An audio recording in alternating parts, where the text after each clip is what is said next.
গাবতলের গাড়া হিয়ালে আইসা মরে বাঘ মরে ভাড়া। গাবতলের গাড়া হিয়ালে বাঘ ধরে আইসা মরে ভাড়া।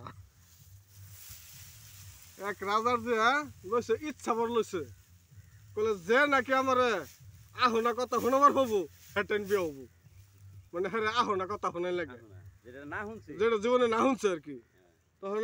তখন মাইছে এই যে মানুষ যাইতেছে, এই যে আলাপ করতেছে, না কাম নাই কয় আমি জানি শুনছি, সব মানুষ ঘুরে ঘুরে আইতাছে। পরে এক আল্লাহ চাষাই করছে কি আল ছাইরিয়া গেছে বাড়িত, জাহেরিয়া কয় রাজার যে ইচ্ছা বলছে বেক মানুষ যাইতাছে আইতাছে, কি করুন যায় বুদ্ধি একটা ফাহাইছে, যার তো যাই আমান একটা বাঁশ কাটছে, জাতি বাঁশ কাটটা মানে লাম্বা বাবু 6.5 লাম্বা বাবু, এই আমান লাম্বা বাঁশ চিরিয়া বেতি তুললা খাঁচা একটা বানাইছে, মানে তার আহনা কথা শোনাবো। খাঁচা একটা ঠিকছে মতন বানাইছে, একেবারে আতরা সমান মাত দেখি জানি 2-3 মাস ধুতে হবো, এরকম বড় খাঁচা বানাই লইয়া গেছে রাজার বাড়িত। জাহেরিয়া কইছে যে আমি একটা আহনা কথা এনে শোনাবার চাই।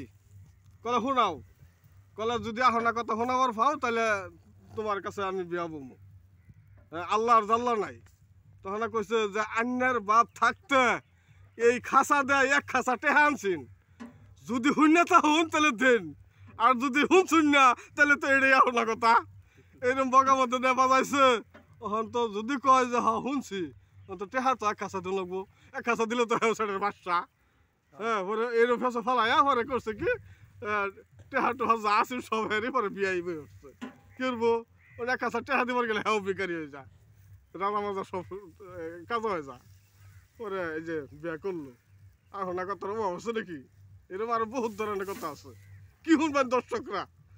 আইন যোগাযোগ করুন, যে খালি আমাকে কমেন্ট করুন যে কি ধরনের আলাপ লাগে আমি আপনাকে শোনাবো। ঠিক আছে, হ্যাঁ।